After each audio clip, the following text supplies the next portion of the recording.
Welcome to Hagan and Fodder, a collection of musings, theories, and random stuff about media. This video's about a rather popular show called the Amazing Digital Circus. It certainly makes a change from my usual fare of stuff that almost no one but me cares about. I realise this is a little bit late for the zeitgeist, but I've never been any good at that. I probably could have done this earlier, but I try not to watch shows with an ongoing plot episode by episode. I just come up with ideas and get annoyed when the show doesn't do them. So I wait till it's finished and then I binge them. And then I come up with ideas and do videos about it. And in this video, I'm going to draw a bunch of disparate questions and thoughts about the Amazing Digital Circus together and explain them all in one fell swoop by telling you that it's real.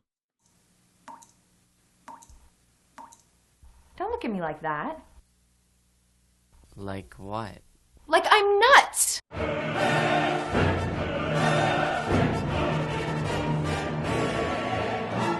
Real, kinda. But before I begin, if you like the video, please give me a like, a sub, hit any bells in grabbing distance, and maybe think about supporting the channel via Patreon. I promise I'll always deliver videos as or less vital than this.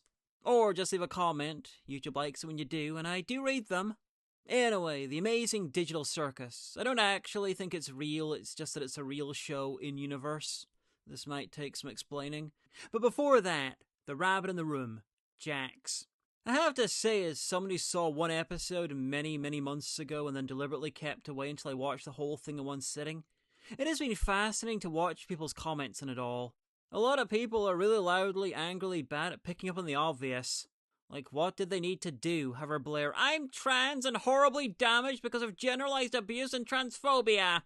Oh, no, wait, that'd also be bad because that's shoving it down the audience's throats or something, which is also bad for some reason. It's not even going into the audience members who seem really bitter that they were conned into having empathy for a trans person. The moral of the story is clearly that for some people there's no acceptable level of subtle for a trans character, which we already knew. Anyway, now that half of the new viewers, the Amazing Digital Circus viewers who found this video have gone, and the other half left the second they hear my voice, let's get on to the main thing. The Amazing Digital Circus is kind of a reality show, as in it's a show on YouTube depicting actual events that happened in-universe to the characters. One of them, I'm suggesting Pomni, for reasons I'll go into, created the show and used their link to the greater internet to put it on YouTube. I am aware that Kane lost the connection in episode 9 after getting the social media stuff, but I don't see why it can't be re-established and improved. They have nothing but time in the circus. And why Pomni? Because the show starts with her arrival. She's the decoy main character, and the show is about her experiences with the rest of them, mainly Jax. And why Jax? Because she abstracted kinda soon after she arrived. This left a massive impact on her. She was her first real abstraction because she never knew Kaufmau. Hell, Jax might be the last abstraction because with Kane, sorry for spoilers, getting better, creating a happier world, no one else might be driven to it. The show isn't a traditional drama with a static lead or an ensemble with a big cast of near equals. Pomni's technically the lead, and Jax becomes the de facto most important character over time because the whole show is Pomni's tribute to her. This is essentially Pomni, who had experience with making videos, creating a very elaborate, very complicated YouTube tribute video. Old YouTube was littered with them. Take a dead person, usually a celebrity, find some images of them, and add a song to show how you feel about them. Hilarity ensues.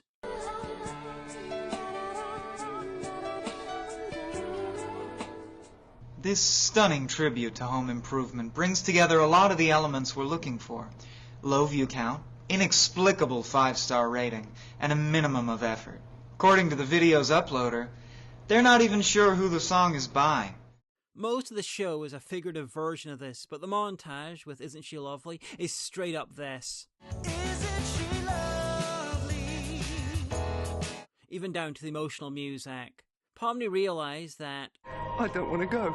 Was Jax finally accepting herself in the montage and song? Was her reacting to it in that old school YouTube style? Pomni is dealing with her grief in one of the few ways she knows how, by making videos. Okay, but, how is she doing it? Well, that's actually kind of simple. The console has access to the computer's reality itself. Everything they do is a series of binary ones and zeros. There's likely records of what they've done saved in there, It's kind of like a log in an MMORPG telling what the characters have done and the players have said, but much more complicated. She brings up these logs, recreates the scenes, chooses angles for virtual cameras, and makes edits. She's turning her reality itself into a series of tribute videos for a fallen friend. And as far as I can tell, just about everything we see in the show fits into this framework. Even stuff you might not realize. Like Jax's fourth wall breaking. Jax did that to an imaginary audience to keep up with her Bugs Bunny-ish persona, and Pomni chose to put the camera in front of her to capture it in the video. Make it part of the show. Okay, but what about Jax's memories that Pomni saw? Well, those are just as real as everything in the circus, and just as easily recreated. Remember, the console is the key to the circus's reality itself, and memory is a subsection of reality. So how did it end up on YouTube? Well, while Pomni was working on her project, she must have showed it to some of the others who got behind the project, and eventually she was encouraged to upload sections as works of fiction, just letting people know that they're there, even if no one else realizes that they're real. Okay, but how? That's actually the easiest part. They're a bunch of computer beings, and I've concluded they have access to the internet. If one of them can't make a YouTube account, I'll eat Kane's hat. Okay, but what about the adverts and related bonus clips? Well, the animated ones are either created the same way as the rest of the show, made from the records of Unseen Adventures, or specifically made for the purpose, as in they stand in digital space and act them out, and then Pomni reconstructs them and edits them into videos. Okay, but what about the live-action adverts and the merch? All that exists in the real world. And yes it does. But as computer beings with access to the internet, there's quite a lot they can do in the real world. They just need to operate via email or Discord or PayPal. The real-life adverts could have been filmed by hirees or maybe their real-life selves who they made contact with. This would actually explain the shot of them all at the bus station. The circus eventually made contact with them. Obviously, this was all done long after the actual events that the show depicts. Anyway, the live-action adverts are filmed and digitized, and then the digital versions do voiceovers for them. Simple. There is a factor that makes this a little bit snarly. Jax is alive in the adverts, alive and unabstracted, and at least some of them seem to be set after the show. Hey, it's me, Jax, from the Amazing Digital Circus finale, which, if you've seen it, don't worry about all that. But I got quite a neat little explanation. There is a whole epilogue to this show that was set up, but never shown. I put it after the creation of Pomni's tribute videos, but before they were uploaded to YouTube. And it involves fixing abstraction. Now, I know Gooseworks says that abstraction is not reversible. My honest guess is that she just doesn't want to talk about it, so she says that to stop people asking. Which is fair enough, but at the same time, it being reversible is clearly set up on the show itself. Now, theoretically, you could just use the console, take the abstracted person, and reset the avatar visuals to factory settings, as it were. But the issue is with the person's mind. They would immediately re-abstract. Based on Pomni's experience inside Jax's abstraction, the person is trapped in the mental state that led to the abstraction. So the trick is to change the mental state. Not with a brute force hack like Kane did to Scratch, because a person's mind, digital or otherwise, is not a program, but through counseling, caring, listening, being there, like Pomni did for Jax. She convinced Jax to accept herself and regret what she did. I don't want to go. If I'm right, then after a few more sessions, Jax might be able to hold on, not go. And at that point, if they reset her avatar to factory settings, she'd be fine. Not happy, kind of traumatized and all, but not an abstraction. Which lines up with Jax's character in the advert set after the end of the show. That one, the maid, get rid of it! Same old Jax, playing the role to hide the pain. Anyway, if I'm right about this, then there's no reason that Pomni can't save the other abstractions too. It'd just take a lot longer because they don't know her. She'd have to spend time entering them, getting to know them, earning their trust and counseling them, until one day they get beyond what caused them to abstract, and they're safe to reset. Okay, so if all that's true, then why's Jax not out yet? Like I said, she's still the same old Jax in the advert set later. Could be that she's boy-moding, as it were, or she's deliberately keeping the same look as the rest of the show to not confuse the audience. Or maybe she's just not out to anyone but Pomni yet. One of my issues with episode 9 is that in Pomni's voiceover at the end, she he's Jax. He seems to have gotten a stable job. When every other piece of blaring or subtle evidence shows that she knows that Jax is a trans woman and accepts her as her. I mean, she even subtly flinches when the others he, her.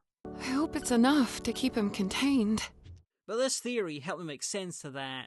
Pomni didn't want to out Jax in her tribute videos, because she knew Jax well enough to know that would be betrayal of her confidence. So why is Jax's transness subtle enough that so many people missed that? Because the creator set it to make it kinda subtle. Because a lot of non-queer people don't pick up on the obvious when it comes to queer stuff. And because, most importantly, Pomni didn't want to out her.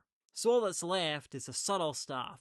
My ears and tail are kind of the pinnacle of masculinity. You don't have a tail? What the? Where's my tail? Okay, assuming this is a series of tribute videos, why did they set it to create merch and adverts and stuff? Simple, they've decided they want to keep the computer containing the circus running, and having income would really help with that. And not only that, who knows what other programs could be connected to the computer to add variety to their digital lives. I mean, they linked up with Fortnite and have left the circus. Plus, it would explain why Jonesy has been here the past 2 weeks.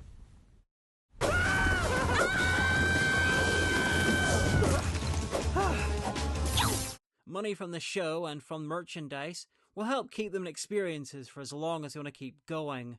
Hell, they could use the money to buy the building and use their connections with people outside to ensure that the headset isn't ever used by anyone accidentally again. So the only new people who enter the circus from now on want to be there. Which might be a few of you now that I put the idea that it's real onto the internet. Oh well. Anyway, leaving that there, I hope you enjoyed. Buy me a Minion Blood at Ko-fi, if you feel like it.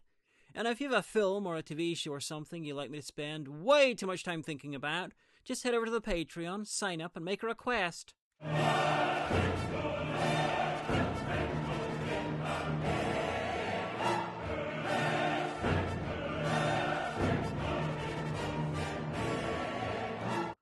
Okay, 3 things I noticed while editing this. 1, I am kind of shocked that it took me this long to work this out, but here's an extra bit of Jax evidence that I don't think anyone else has come up with. In order for her to accept herself, Pomni has to enter her. I know writers who use subtext and they're all cowards.